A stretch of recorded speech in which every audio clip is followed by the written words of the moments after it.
Dear students, चलिए आज हम अगला स्टार्ट करते हैं क्लास अपना। और बताइए आप लोग कैसे हैं? ठीक हैं? अच्छा, और क्या हो रहा है? अब भाई मेरा चैनल सब्सक्राइब नहीं बढ़ा रहे हैं, मेरा चैनल थोड़ा सब्सक्राइब बढ़ाइए। सब्सक्राइब आप लोग बढ़ाएंगे तभी तो हमारा और मन करेगा भाई और मोटिवेट होकर वीडियो बनाओ, अपना ऑनलाइन क्लास चलाओ बढ़िया से। आप लोग मोटिवेट करेंगे तब तो। आप लोग सबसे पहले भाई मेरे चैनल को ज़्यादा से ज़्यादा सब्सक्राइब करिए और कराइए। मेरे चैनल को सब्सक्राइब कर दीजिए और उसको सब्सक्राइब करा दीजिए। Okay dear students, hello guys, आप लोगों से भी निवेदन है मेरे इस यूट्यूब चैनल को ज़्यादा से ज़्यादा सब्सक्राइब कराइए। आप लोग अगर आप नहीं किए तो आप कर लीजिए और सबसे करवा दीजिए। ये मेरा रिक्वेस्ट है आप लोगों से, ठीक है? क्योंकि इस पर वही पढ़ाई संबंधित वीडियो बनाया जाएगा और कोई भी नॉलेज होगा तुरंत आपको बताया जाएगा और मोटिवेशनल वीडियो बनाया जाएगा, आपको मोटिवेट किया जाएगा। और जितनी होंगी पढ़ाई संबंधित, नॉलेज संबंधित, चाहे इंग्लिश से हो गया, चाहे मैथ से हो गया, चाहे साइंस से हो गया, आपको पूरा बताया जाएगा बढ़िया से, ठीक है? बस आप लोग मेरे चैनल को बहुत सहायता कीजिए, इस चैनल को, और चैनल मेरा बढ़ाइए, ठीक है डियर? चलिए भाई हम आगे स्टार्ट करते हैं अपना क्लास। जहाँ तक पढ़ाया गया था हम लोग पढ़ रहे थे टेंस। क्या पढ़ रहे थे? टेंस पढ़ रहे थे, ठीक है? क्या पढ़ रहे थे? टेंस। माइक है, लेना पड़ा मुझे। देखिए टेंस में हम लोग पास्ट परफेक्ट टेंस पढ़ रहे थे। पास्ट परफेक्ट टेंस पढ़ रहे थे। पास्ट परफेक्ट टेंस में हमारा एजरेटिव सेंटेंस हो गया था। मैंने बताया है कि कोई भी टेंस है, दो सेंटेंस बनते हैं। सिर्फ कितने सेंटेंस में? दो सेंटेंस में, एक एजरेटिव सेंटेंस, एक इंटरोगेटिव सेंटेंस। एजरेटिव सेंटेंस दो प्रकार का होता है, हम लोग जानते हैं कि अफर्मेटिव नेगेटिव हम पढ़ चुके हैं। एजरेटिव का दोनों प्रकार हम लोग पढ़ चुके हैं। आज हम पढ़ेंगे पास्ट परफेक्ट टेंस का इंटरोगेटिव सेंटेंस। क्या पढ़ेंगे बेटा? पास्ट परफेक्ट टेंस का इंटरोगेटिव सेंटेंस। इंटरोगेटिव सेंटेंस यानी प्रश्नवाचक वाक्य। अब देखिए इंटरोगेटिव सेंटेंस जो है वो भी दो प्रकार का होता है। वो भी दो प्रकार का होता है। कितने प्रकार का? दो प्रकार का, ठीक है? एक होता है यस या नो टाइप क्वेश्चन। यस या नो टाइप क्वेश्चन मतलब प्रारंभ में क्या आएगा? प्रारंभ में क्या आएगा? ठीक है? यस या नो टाइप क्वेश्चन मतलब प्रारंभ में क्या आएंगे, जिसका जवाब हाँ या ना में दिया जाता है, वही यस या नो टाइप क्वेश्चन होते हैं बेटा। जिसका जवाब आंसर यस या नो में दिया जाता है वो हमारा क्या होता है? यस या नो टाइप क्वेश्चन होते हैं, ठीक है? तो उसका फार्मूला हम बहुत इजी से निकाल लिए हैं, ठीक है? ट्रिक है, उसको याद कर लीजिए। सबसे पहले हम क्या करेंगे? हेड लिखेंगे। सबसे पहले हेड, इसके बाद सब्जेक्ट लिख दीजिए, फिर मेन वर्ब का थर्ड फॉर्म, फिर ऑब्जेक्ट, फिर अदर वर्ड, फिर प्रश्नवाचक का चिन्ह, क्वेश्चन मार्क लगा दीजिए, बन जाएगा। Okay dear? जो दूसरा टाइप होता है WS टाइप क्वेश्चन, इसका मतलब होता है जब बीच में QW आए। बीच में QW आए उसका फार्मूला हम बस वही करेंगे, सेम फार्मूला ही रहेगा। बस क्या होगा? QW पहले लिखा जाएगा, जो बीच में आया वाला शब्द रहेगा, जैसे देखो कब आया ना बीच में, इसकी अंग्रेजी सबसे पहले लिखेंगे, फिर इसके बाद देखो हेड लिख देंगे, फिर सब्जेक्ट लिख देंगे, मेन वर्ब का थर्ड फॉर्म, फिर ऑब्जेक्ट, फिर अदर वर्ड, फिर प्रश्नवाचक का चिन्ह। ऐसे समझ रहे हैं डियर? हाँ देखिए अब एग्जाम्पल लिखते हैं। फार्मूला समझ में आ रहा है ना? इंटरोगेटिव दोनों फार्मूला, इंटरोगेटिव सेंटेंस का दोनों फार्मूला देख लीजिए। देखिए इंटरोगेटिव दो प्रकार का होता है, एक यस या नो टाइप क्वेश्चन, एक है हमारा क्या? WS type question. यस या नो टाइप क्वेश्चन मतलब होता है जब प्रारंभ में क्या आए। क्या मतलब है? देखो क्या हुआ, अंग्रेजी पढ़ चुका था, क्या आया ना, इसका फार्मूला ये है। सबसे पहले हेड लिखेंगे, इसके बाद सब्जेक्ट लिखेंगे, फिर मेन वर्ब का थर्ड फॉर्म, फिर ऑब्जेक्ट, फिर अदर वर्ड, फिर प्रश्नवाचक का चिन्ह यानी क्वेश्चन मार्क लगा देंगे, हमारा ये अंग्रेजी बन जाएगा इसके आंसर। दूसरा जो है WS टाइप क्वेश्चन, इसमें QW बस पहले आ गया, फार्मूला सेम है, बस QW यानी क्वेश्चन नोट। जैसे वे लोग मुझे कब बुलाए थे ना, इसके अंग्रेजी सबसे पहले लिखेंगे, फिर हेड लिखेंगे, फिर सब्जेक्ट, फिर मेन वर्ब थर्ड फॉर्म, फिर ऑब्जेक्ट, फिर अदर वर्ड, फिर क्वेश्चन मार्क। यही है, पास्ट परफेक्ट टेंस का, बहुत ही सरल तरीके से फार्मूला जो जान के कर लिया। जैसे देखो कैसे हो रहा है, ध्यान से। क्या वह अंग्रेजी पढ़ चुका था? यस या नो टाइप क्वेश्चन है। इसका आंसर हाँ या ना में दिया जाएगा, यस या नो में दिया जाएगा। तो इसका ट्रांसलेशन कैसे बनेगा? सबसे पहले क्या करिए, हेड लिखिए, आप मूंढिए, क्या कर दीजिए, हेड, ऐसे लिख दीजिए हेड, ठीक है। फिर कहता है सब्जेक्ट लिखो, वह का अंग्रेजी क्या होता है बेटा? गाओ, ही लिख दो। फिर कहता है मेन वर्ब का थर्ड फॉर्म बताइए, रीड, पढ़ना, मेन वर्ब है। तो पढ़ना क्या अंग्रेजी होता है? रीड। तो रीड का रीडर होगा, क्या हो जाएगा? रीड। इसके बाद क्या करता है? अंग्रेजी क्या हो जाएगा? इंग्लिश। लास्ट में क्वेश्चन मार्क, बन गया। Had he read English? क्या वह अंग्रेजी पढ़ चुका था? आराम से बन गया फार्मूले बेटा, ऐसे। और दूसरा WH टाइप क्वेश्चन आ रहा है, देखिए तो, वे लोग मुझे कब बुलाए थे, कब आ गया है? इसकी अंग्रेजी सबसे पहले लिखिए, कब अंग्रेजी क्या होगा? वेन। क्या होगा? वेन, ऐसे, वेन। इसके बाद कहता है QW लिख दे, हेड लिखिए, हेड। कोई भी सब्जेक्ट हो, आप उनके हेड। फिर सब्जेक्ट, वे लोग या वे का अंग्रेजी बस दे होता है, क्या होता है? दे लिख दीजिए। फिर कहता है क्या लिखो? बुलाना क्या होता है? काल का थर्ड फॉर्म क्या हो जाएगा? काल्ड। देखिए मेन वर्ब थर्ड फॉर्म हो गया। फिर कहता है ऑब्जेक्ट, मुझे का अंग्रेजी होता है मी। लास्ट में क्वेश्चन मार्क, क्या हो जाएगा? When had they called me. आराम से बन गया, देखिए ऐसे। देखिए इसका फार्मूला ये हो गया, क्या वाला? WH टाइप फार्मूला ये हो गया, आराम से। ऐसे भी कोई भी आ रहे हैं उदाहरण हमारे, कोई भी हिंदी आ रहे हैं ट्रांसलेशन करने के लिए, बस फार्मूला रख दीजिए, आपका बन जाएगा आराम से। ओके डियर, समझ रहे हैं ना? हाँ।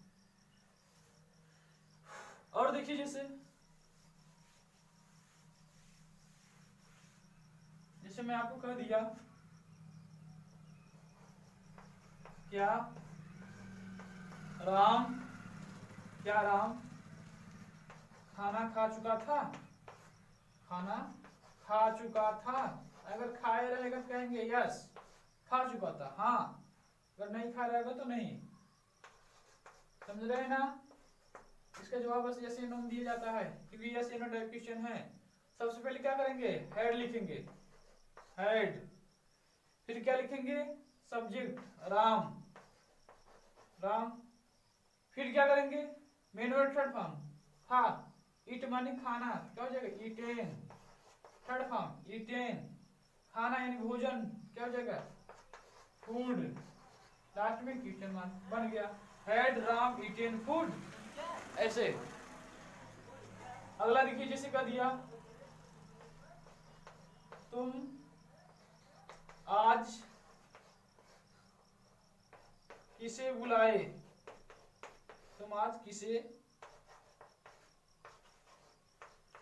बुलाए? थे, ए आया। देखिए क्या है? तुम आज किसी बीच में आया है, यानी क्वेश्चन WH टाइप क्वेश्चन है, बीच में आ रहा है। इसका फार्मूला QW सबसे पहले, किसे का अंग्रेजी क्या होगा? होम सबसे पहले लिखिए। फिर इसके बाद क्या करता है? हेल्पिंग वर्ब हेड लिखिए, हेड लिखिए। फिर कहता है सब्जेक्ट, तुम का अंग्रेजी क्या होगा? यू, सब्जेक्ट हो जाएगा। फिर कहता है भाई मेन वर्ब का थर्ड फॉर्म, बताइए बुलाना क्या होता है? कॉल्ड हो जाएगा, कॉल्ड, CALLED, कॉल्ड। फिर कहता है कि कब? आज। ऑब्जेक्ट दिया ही नहीं है, अदर वर्ड दिया है, तो वही लिख दीजिए। आज का अंग्रेजी क्या हो जाएगा? टुडे। लास्ट में क्वेश्चन मार्क, बन गया। Whom had you called today? ऐसे। ओके डियर स्टूडेंट, ऐसे ही बनाएंगे। कोई भी हिंदी आ रहा है, देखो आराम से बन रहा है, हम बना रहे हैं, ठीक है। आगे देखो, जैसे ध्यान से देखते रहिए भाई, बहुत इजी तरह से हो रहा है, बस फार्मूला नोट कर लीजिए ध्यान से। वर्ड मीनिंग आपको तैयार करना है भाई, इंग्लिश पढ़ना है तो वर्ड मीनिंग तैयार करिए। आगे देखिए, जैसे क्या महेश महेश मेरे घर आया था, ये चीज है। यस या नो टाइप क्वेश्चन हो रहे हैं क्या? देखो पहले आ रहा है, इसकी फार्मूला सबसे पहले क्या लिखोगे बेटा? हेड सबसे पहले लिखोगे। क्या लिखोगे? हेड, क्योंकि फार्मूला का था हेड। पास्ट परफेक्ट टेंस है। आया था, या था किसमें आता है? पास्ट परफेक्ट टेंस में। इसका फार्मूला है। और कौन सा सेंटेंस है? क्या आ रहा है? तो इंटरोगेटिव पहला है। यस या नो टाइप क्वेश्चन है। सबसे पहले हेड लिखेंगे, फिर सब्जेक्ट महेश, महेश, फिर क्या लिखेंगे बेटा बताइए? मेन वर्ब का फर्स्ट फॉर्म, फर्स्ट फॉर्म मारेंगे बहुत बेकार। मेन वर्ब का थर्ड फॉर्म। आना क्या होता है? कम।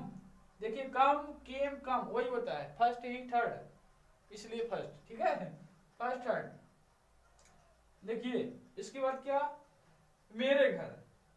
किसके घर भाई? मेरे घर। क्या कहेंगे? My home, my home. Life में क्वेश्चन मार्क लगा दीजिए, हो गया। Head Mahesh come my home. ऐसे WS टाइप का देखिए, जिसे रामू कल कहाँ गया था, कहाँ गया था, ए है। देखिए कहाँ आया है, इसकी अंग्रेजी क्या करेंगे? सबसे पहले ऐसे वेयर, फार्मूला क्या करता है? पहले वेयर। इसके बाद क्या करेंगे? हेड, आखुन के हेल्पिंग वर्ब क्या? हेड। फिर कहता सब्जेक्ट क्या है? रामू। क्या हो जाएगा? रामू। क्या हो जाएगा बेटा? रामू। इसके बाद कहता है गया। गया मतलब क्या होता है? गो। गो का थर्ड फॉर्म गान हो जाएगा। क्या हो जाएगा? गान। इसके बाद ऑब्जेक्ट नहीं है, अदर वर्ड है। कल, कल का अंग्रेजी क्या हो जाएगा? पास्ट टेंस के लिए यस्टरडे। क्या हो जाएगा? यस्टरडे। यस्टरडे माने बीता हुआ कल। ये पास्ट टेंस में आते हैं। पास्ट टेंस का कोई प्रकार हो, कोई कल आ रहा है जिसका अंग्रेजी यस्टरडे होता है। क्या हो जाएगा? Where had Ramu gone yesterday. देखिए बन गया ना, आराम से, आराम से बन रहा है बेटा, आराम से। देखिए फार्मूला पे रखिए, आराम से बनते जा रहे हैं सब। ठीक है, ऐसे ऐसे कोई भी उदाहरण हो आप आराम से कर सकते हो, बस फार्मूला पे रखते चलिए, बन रहा है। समझ रहे हैं ना? हाँ। और इसका उदाहरण एग्जाम्पल मैं अपने डिस्क्रिप्शन में डाल दे रहा हूँ, आप लोग नोट कर लीजिए। ठीक है, उसको नोट कर लीजिए फेयर पे। चलिए आगे देखते हैं हम। अगर हम इसमें निगेटिव डाल दें, क्या डाल दें? निगेटिव डाल दें, तब क्या हो जाएगा बता सकते हैं? निगेटिव, इंट्रोगेटिव निगेटिव आता है ना, इंट्रोगेटिव निगेटिव। बताइए बेटा।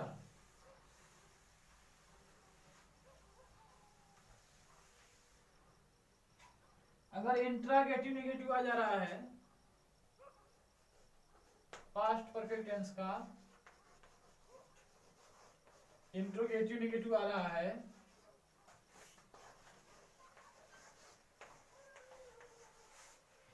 इंट्रोगेटिव सॉरी निगेटिव भी रहेगा, इंट्रोगेटिव निगेटिव, तो हम लोग सेंटेंस ना लिख के यहाँ निगेटिव भी लिख देते हैं। Interrogative negative sentence, interrogative negative sentence आ गया बेटा, प्रश्नवाचक नकारात्मक वाक्य। तो देखिए उसका एक ही रूल होता है, फार्मूला तो वही रहेगा, इंट्रोगेटिव दोनों, यस या नो टाइप रहेगा चाहे WS टाइप फीचर रहेगा। इसका क्या होता है? बस सब्जेक्ट के कहीं भी सब्जेक्ट रखा रहेगा, सब्जेक्ट के तुरंत बाद क्या लगा देंगे हम बताइए? नॉट लगा देंगे बेटा।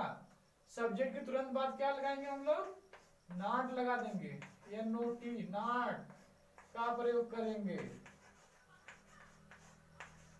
नॉट का प्रयोग करते हैं। समझ रहे हैं ना? इंट्रोगेटिव निगेटिव, इंट्रोगेटिव ये दोनों रहेगा फार्मूला, बस सब्जेक्ट के बाद क्या? नॉट लगा देंगे। देखिए एग्जांपल में, जैसे एग्जाम्पल में मैं दे रहा हूं, समझिए। जैसे पहला कह दिया, क्या वह विद्यालय नहीं गया? क्या वह विद्यालय नहीं गया था? ये है, क्या वह विद्यालय नहीं गया था। क्या करेंगे? सबसे पहले बताइए बेटा, ये इंटरोगेटिव है, इंटरोगेटिव नेगेटिव, तो सबसे पहले इसमें हेल्पिंग वर्ब लिखी जाती है, had. Interrogative same formula, yes no type, फिर सब्जेक्ट, फिर रूल करता है इंटरोगेटिव नेगेटिव, सब्जेक्ट के तुरंत बाद नॉट, यहाँ नॉट लगा दे, सब्जेक्ट के तुरंत बाद नॉट, फिर वही काम। मेन वर्ड थर्ड फॉर्म, भैया थर्ड फॉर्म क्या था? गो वेंट गान, गान लिख दीजिए। कहाँ? टू स्कूल, टू स्कूल, हो गया, बन गया। Had he not gone to school, ऐसे इंटरोगेटिव नेगेटिव बनता है। दूसरा देखिए जिसका दिया, मोहन उसे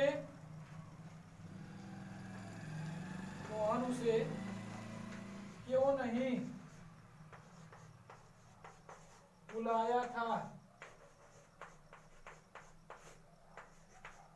ये आ गया है, WH टाइप क्वेश्चन है इंटरोगेटिव का। इसमें सबसे पहले इसकी अंग्रेजी लिखी जाती है, क्या लिखेंगे? वाई, इसके बाद हेल्पिंग वर्ब लगा दीजिए, हेल्पिंग वर्ब लगाया जाता है हैड, फिर कहता है सब्जेक्ट लगाइए, सब्जेक्ट में क्या है? तो ये मोहन, मोहन, फिर कहता है सब्जेक्ट के तुरंत बाद क्या? नॉट लगा दीजिए, नॉट। देखिए इंटरोगेटिव ही फार्मूला है, इंटरोगेटिव नेगेटिव सेंटेंस, इंटरोगेटिव का ही फार्मूला, चाहे यस या नो टाइप क्वेश्चन, चाहे WH टाइप क्वेश्चन, बस सब्जेक्ट के बाद क्या लग रहे हैं? सब्जेक्ट के बाद नॉट लग जाते हैं। चाहे यस हो, यस या नो टाइप क्वेश्चन हो, सब्जेक्ट के बाद नॉट, चाहे WH टाइप क्वेश्चन है, सब्जेक्ट के बाद नॉट, ठीक है। इसके बाद मेन वर्ब थर्ड फॉर्म, बुलाया, बुलाया क्या हो जाएगा बेटा? कॉल्ड, थर्ड फॉर्म, ठीक, कॉल होता है फर्स्ट फॉर्म, उसमें ईडी लग जाए, कॉल्ड, उसे अंग्रेजी क्या हो जाएगा? हिम, ऐसे आराम से कोई भी आ रहा है, बस सब्जेक्ट तुरंत बाद नॉट लगाइए, बन जाएगा, ठीक है। सब्जेक्ट तुरंत बाद नॉट लगाइए, बन जाएगा, ठीक है डियर। ऐसा मैं और उदाहरण गले में प्रॉब्लम हो रहा है, और उदाहरण और एग्जाम्पल मैं डाल दे रहा हूँ डिस्क्रिप्शन में, इसको नोट कर लीजिए, ठीक है। बस बहुत जरूरी है फार्मूला, फार्मूला अगर आप जान जा रहे हैं, नियम मालूम हो जा रहा है, तो आसानी से कोई भी टेंस, कोई भी हिंदी रहे, इस टेंस का, पास्ट परफेक्ट टेंस का आप आराम से बना लेंगे, आसानी से कर लेंगे। ओके डियर विद्यार्थी, आज के लिए बस इतना ही करेंगे हम, अगले दिन मिलेंगे हम अगले टेंस के साथ। पास्ट परफेक्ट टेंस आज पूर्ण रूप से खत्म हो गया है, कल पढ़ाएंगे हम पास्ट परफेक्ट कंटिन्यूअस टेंस, बहुत ही आसान तरीकों से, सरल तरीकों से, फार्मूला नियम से बनेगा। ओके डियर, आज के लिए बस इतना ही। आप लोग खूब मेहनत करिए, खूब मन से पढ़िए, बहुत आगे जाइए। हम भगवान से भाई यही प्रे करते हैं, प्रार्थना करते हैं, आप लोग बहुत आगे जाओ, ठीक है। आप लोग मेरे हेलो मेरे प्यारे विद्यार्थी, हेलो मेरे प्यारे गाइस, जाते जाते भाई मैं आपको यही बात बताऊंगा, देखिए आप किताबों के सामने झुक जाइए, आप किताबों के सामने झुक जाइए, ये पूरी दुनिया आपके सामने झुका देगी, ये पूरी दुनिया आपके सामने झुका देगी। इसलिए भाई आप झुक करके खूब पढ़िए, खूब मेहनत करिए, आगे बढ़िए, ठीक है। कामयाबी जरूर पाइए, अपना जो लक्ष्य देखे हो गार्ड करे, भगवान करे आप जल्दी जल्दी पा जाएंगे, ठीक है। फिर मेहनत करिए, बहुत आगे बढ़िए, खूब दहाड़िए। देखिए शिक्षा वह शरीर का दूध है, जो जितना पिएगा उतना ही दहाड़ेगा, ठीक है। इसलिए आपको मन से पढ़िए और जितना हो सके मेहनत करिए, खूब मेहनत करिए। यही मेहनत करने का समय है, जवानी अध्ययन का समय है, इसे धूल समझ के मत उड़ाइए, ठीक है। यानी खूब मेहनत करिए, आगे बढ़िए, भगवान करेंगे भाई आप हमेशा कामयाब रहेंगे, बहुत खुश रहेंगे, आगे जाएंगे, अपनी मंजिल जरूर पाएंगे। आज के लिए बस इतना ही, धन्यवाद।